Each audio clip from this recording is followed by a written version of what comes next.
नमस्कार प्यारे बच्चों, आप सभी का अपने YouTube चैनल माँ शाकंभरी कोचिंग क्लासेज पर हार्दिक स्वागत है। हम पढ़ रहे थे इम्पोर्टेंट क्वेश्चन बोर्ड एग्जाम के लिए। तो आज का इम्पोर्टेंट क्वेश्चन रहने वाला है प्रश्नावली 13.3 से। इस प्रश्न में हम माध्य ज्ञात करेंगे। आपके सामने मैंने यहाँ पर प्रश्न नोट डाउन कर रखा है बच्चों। इसमें मैंने प्रश्न लिखा है कि इस प्रश्न का हमें माध्य ज्ञात करना है। ठीक है, इसमें दे रखी है आयु वर्षों में और पॉलिसी धारकों की संख्या। इसको रीड कर लेते हैं पहले एक बार। इसमें है 20 से कम, फिर 25 से कम, आगे 30 से कम, फिर 35 से, 40 से, 45 से कम, 50 से कम। ठीक है, ये आयु वर्षों में दे रखी है और इस खंड में दे रखी है पॉलिसी धारकों की संख्या, यानी 2, 6, आगे 24, 45, 78, 89, 92, 98 और 100। इस प्रश्न का हमें माध्य ज्ञात करना। ठीक है बच्चों, इस प्रश्न को हल करते हैं। और मैंने आपको बता रखा है कि माध्य ज्ञात करने का मतलब है पहले आपको 3 खंड बनाना है। ठीक है, इसमें 2 खंड दे रखे हैं, लेकिन हमें कितने बनाने हैं? 3 खंड बनाने हैं। और इसको मैं स्केल की सहायता से बनाता हूँ। ठीक है बच्चों, इसका जो पहला ब्लॉक रहने वाला है इसमें आएगी आयु वर्षों में। ठीक है बच्चों,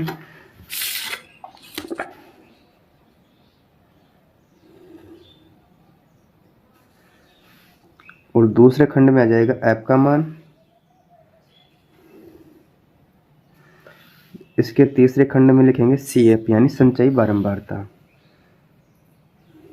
ऐसा हम सभी जानते हैं कि हम जब भी माध्य ज्ञात करते हैं तो उसके लिए हमें 3 खंड बनाना पड़ता है। तो हमने इसके 3 खंड बना लिए। ठीक है, यहाँ तक आपको ऐसे बनाना है खंड भी। ठीक है, देखो बच्चों, इसमें दे रखा है 20 से कम, फिर 25 से कम, फिर 30 से कम। तो हमने देखा इन सभी में 5-5 का अंतर आ रहा है। ठीक है, यानी 20 से कम है तो इसको मैं ऐसे भी तो लिख सकता हूँ ना, 15 से 20।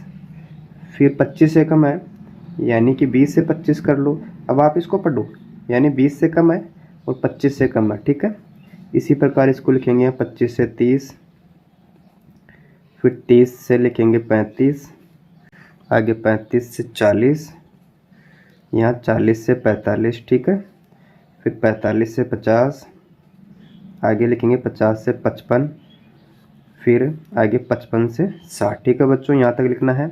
और इसको पढ़ना फिर लास्ट में 60 से कम दे रखा है, तो हम यहाँ देखते हैं 60 से कम ही तो है। ठीक है, अब यहाँ पर एक लाइन खींचते हैं और इसके नीचे भी आपको एक लाइन खींचनी पड़ेगी।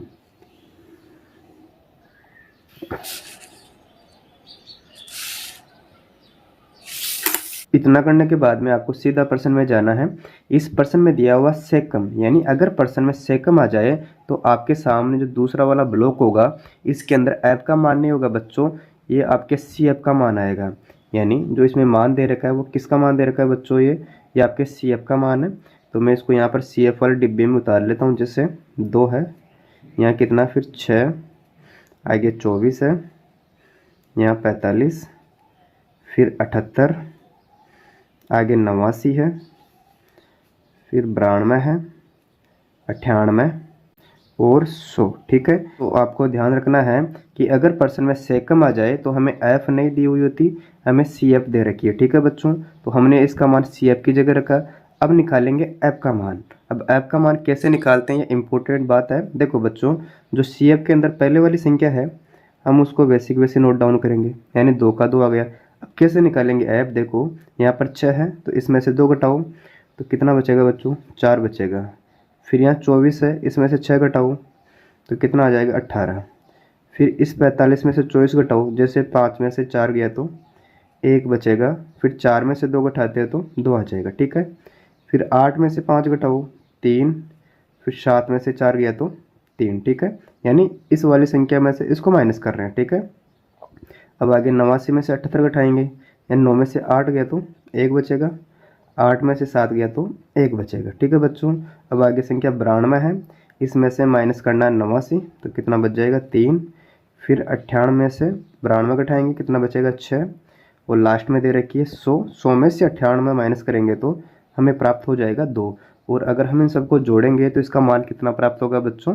100 प्राप्त हो जाएगा। अतः इसमें n का मान दिया हुआ है 100। ठीक है, लेकिन हमें इस प्रश्न का माध्य ज्ञात करना है।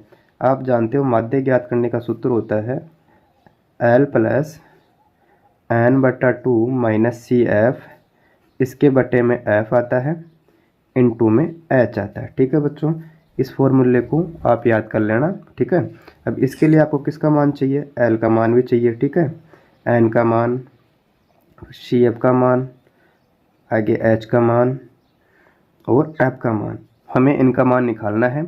और हम इनका मान कैसे निकालेंगे मैं सिखाता हूँ आपको। ठीक है बच्चों, इसमें जो n का मान दे रखा है ना, इसके लिए हम करते हैं n/2, यानी जो भी n का मान है उसमें हम 2 का भाग देते हैं। तो आपको देखना है इसमें n का मान तो कितना है, हमने देखा इसमें n का मान 100 है, इसमें किसका भाग देंगे बच्चों, 2 का भाग देंगे, यानी 2 का भाग 100 में दिया तो कितना प्राप्त होता है, 50। ठीक है, हमें क्या करना है, इन मानों को लाने के लिए n/2 करना है। जो n का मान दे रखा है 100, इसमें 2 का भाग दिया तो कितना आ जाएगा, 50 आ जाएगा। अब इस मान को देखना सी एफ में, यानी जो हमारे पास में मान आया है 50, इसको हम कहाँ देखेंगे, सी एफ में देखेंगे, यानी 50 कौन सी संख्याओं के बीच में आ रहा है। तो हमने देखा कि इससे छोटी संख्या 45 है और इससे बड़ी संख्या 78 है। तो आपको ध्यान में रखना है, जो आपके पास मान आया है इससे छोटी वाली संख्या को अंडरलाइन नहीं करेंगे, यानी इससे जो बड़ी वाली संख्या है हम उसको अंडरलाइन कर लेते हैं। ठीक है बच्चों, यहाँ तक यानी हमने क्या किया, इस प्रश्न में माध्य ज्ञात कर रहे हैं, इसके लिए हमने 3 खंड बनाए, एक में आयु वर्षों में लिखा और इसमें सी एफ का मान दे रखा था सेकम की वजह से, तो हमने एफ का मान ज्ञात कर लिया। एफ का मान ज्ञात करने के बाद में हमने माध्यक वाला सूत्र लगाया, इसके लिए हमें L, N, C F, H और एफ का मान निकालना है। तो हमने क्या किया, एन के मान में 2 का भाग दिया तो हमें प्राप्त हुआ 50। ठीक है यहाँ तक, और फिर हमने इस 50 को सी एफ में देखा, यानी इससे छोटे वाली संख्या नहीं लेंगे, जस्ट इससे बड़ी वाली संख्या कौन सी, 78, तो हमने इस लाइन को अंडरलाइन कर दिया। ठीक है बच्चों, यहाँ तक इतना करने पर हमें ये सब मान प्राप्त हो जाएंगे। कैसे, देखो इसमें ऐप है तो ऐप का मान हमें कितना प्राप्त हो गया, 33, तो हमने यहाँ पर लिखा ऐप बराबर 33। ठीक है, और इधर एल का मान देखेंगे तो एल का मान कितना है बच्चों, 35 है, यानी वृक्क की निम्न सीमा का मान कितना है, 35 है। फिर आगे देखते हैं एन का मान, एन का मान हमारे पास में कितना है, 100 है। ठीक है, अब ज्ञात करेंगे एच का मान, एच का मतलब अंतर से है, इसमें अंतर कितने का है, जैसे 15 से 20 है, 20 से 25 है, 25 से 30 है, यानी 5 का अंतर है। तो एच का मान कितना आ गया, 5। ठीक है यहाँ तक, अब बच्चा सी एफ, यानी इसमें सी एफ का मान कौन सा है, तो हम देखेंगे सी एफ में, यानी सी एफ का मान 78 नहीं है, इसके जस्ट ऊपर वाली संख्या सी एफ का मान होती है, यानी सी एफ का मान कितना आ गया हमारे पास, 45। ठीक है बच्चों, इस प्रकार हमने एल का मान 35, एन का मान 100, फिर सी एफ का मान 45, एच का मान 5 और एफ का मान 33 ज्ञात किया। ठीक है, अब क्या करना है, इन सभी मानों को उठाकर इस फॉर्मूले में फिट करना है, तो हम माध्य ज्ञात कर लेंगे। ठीक है, अब इसमें उतारेंगे एल का मान, पहले एल का मान कितना हमारे पास में 35 है, आगे चिन्ह प्लस का है, फिर ब्रैकेट ओपन करेंगे, n/2, एन का मान हमारे पास में 100 है, इसके बटे में 2 आ गया, आगे चिन्ह माइनस का है, फिर आ जाएगा सी एफ का मान। तो बच्चों देखो सी एफ का मान कितना है, 45 है, मैंने यहाँ पर नोट डाउन किया 45, इसके बटे में आएगा एफ का मान, तो देखो एफ का मान कितना है, 33 है। फिर n2 में आ जाएगा एच का मान, एच का मतलब अंतर से है, तो हमारे पास एच का मान कितना आया था, 5, तो मैंने यहाँ पर नोट डाउन कर दिया 5। ठीक है, इसको आगे सोल्व करते हैं, 35, आगे साइन प्लस का है, इस 2 का भाग 100 में देंगे तो 50 आ जाएगा, आगे चिन्ह माइनस का है, उतारेंगे 45। ठीक है, इसके बट्टे में आ जाएगा 33। ठीक है बच्चों, इनटू में कर देंगे 5, आगे उतारते हैं 35, आगे साइन प्लस का है, फिर 50 में से 45 घटाएंगे तो 5 आ जाएगा, इसके बट्टे में 33 है, इनटू में 5 आ जाएगा। ठीक है बच्चों यहाँ तक, फिर आगे उतारते हैं 35 प्लस 5 को 5 से गुणा कराते हैं तो 25 आता है, इसके बटे में 33 कर देंगे। ठीक है यहाँ तक, फिर उतारेंगे 35, आगे साइन प्लस का है, इस 33 का भाग आपको 25 में देना है तो आपको प्राप्त होगा 0.76। अब इसको जोड़ लेना है तो हमें प्राप्त हो जाएगा 35.76। तो इस प्रकार हमने इस प्रश्न का माध्यक निकाला 35.76। अगर आपको वीडियो अच्छी लगी, वीडियो को लाइक करें, मित्रों के साथ शेयर करें और चैनल पर पहली बार आए हो तो चैनल को सब्सक्राइब अवश्य कर लें। Thank you.